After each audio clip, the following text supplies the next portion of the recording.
About 3,000 of you subscribe, but only about 200 are getting notifications, so click the bell and click all. Much has been made of the new game project Eve, and particularly the character's arse. Sit upon, behind, rump, rear, whatever it is you want to call it. Liana Kersner did a video on this, but it left me with a very important question unanswered. What would male hypersexualization even mean? What would it look like? This is obviously going to run afoul of the YouTube algorithms and so on. So yeah, click on links and things and watch another couple of videos and compensate me that way for sabotaging my own channel by talking about things that interest me. So what would male hypersexualization even mean? I mean, people cry hypersexualization of women all the time, often when it's not warranted. But sure, it can exist. It does exist. Perhaps the recently censored Jessica Rabbit is a good example of hypersexualization. You know, massive hip to waist ratio, gigantic breasts, oozing sexuality at every moment. Right? Even though there's a lot more to her, you know, she's not bad. She's just drawn that way. But while I have an idea of what hypersexualization for women might look like, even if there's more to it, as in the case of Jessica Rabbit, and I don't think it's inherently bad, I have no idea whatsoever what male hypersexualization would look like. Now, if we look to heterosexual women's erotic consumption habits, they more often seem to take in erotic material in the form of the written word, though that is changing. Bodice rippers, 50 Shades. Perhaps because it has an air of relative respectability, though I wouldn't call Mills and Boon literature exactly. But it's a bit more respectable and it's seen as harmless fun in the way that male-oriented pornography isn't, even though I would say 50 Shades is probably the most dangerous piece of pornography put out in the last 50 years. So if we're looking at the bodice rippers, is Fabio a good example? Now, Fabio has what we think of as a sort of hypermasculine physique, very broad shoulders, narrow waist, lots of muscles, long flowing hair, but he seems to be a bit of an outlier, and the bodice rippers seem to be a bit of an outlier that's going against more modern cultural trends. It's seen as tacky, but it may be the closest thing we've got here to something that is both sexualized and masculine. The sexy male moments in culture are few and far between, comparatively speaking. One that lingers in the cultural memory is a younger Colin Firth emerging from the water as Mr. Darcy, a sort of male wet t-shirt competition in a period drama. Some sort of inverted Venus emerging from the froth. But this still isn't really giving us the same kind of gender-swapped sexualization, though. There's an infamous Sexy Batman comic which posits that female sexualization is just sort of general background radiation to the world, and that doing the same with a sexualized Batman makes someone uncomfortable. But this doesn't appear to be hypersexualization so much as an emasculation, a removal of Batman's masculine qualities.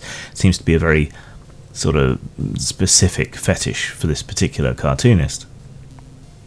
Then again, yaoi and bishonen characters are also effeminized versions of men, and presentations of homosexual material is very popular with women, just as presentations of lesbian material is very popular with men.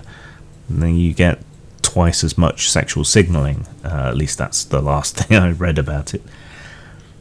Perhaps to figure out what a hypersexualized image of a man looks like, we need to move away from female-centric media to homosexual media, which doesn't tend to present the same slim waifs that seem to be popular with women.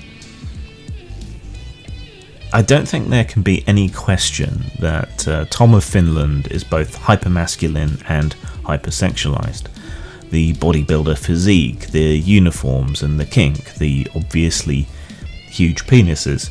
Men are supposedly more visual, women more cerebral and emotional.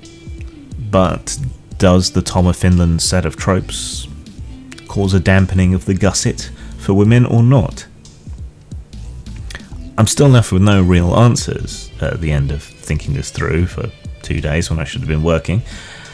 But I think I can frame the sort of space that an answer might occupy.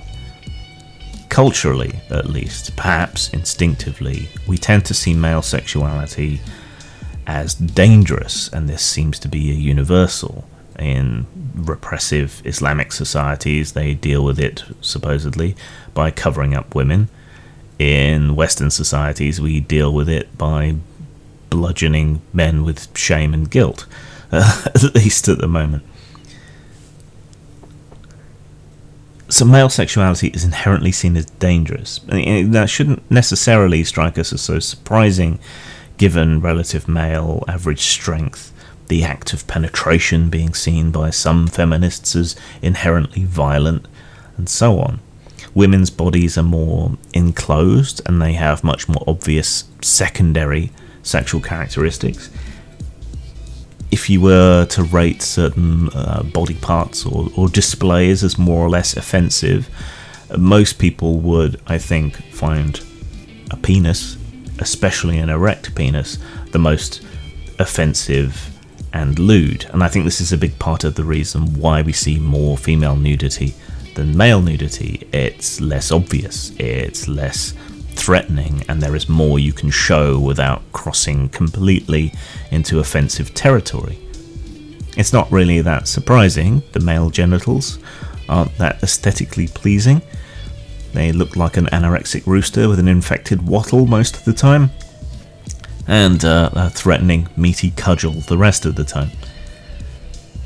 While the bodice rippers, especially Fabio, present a bulky, square-shouldered, masculine image more in line with what we see in Tom of Finland, most of these materials seem to be derived from rendering the man or the sexualization safe.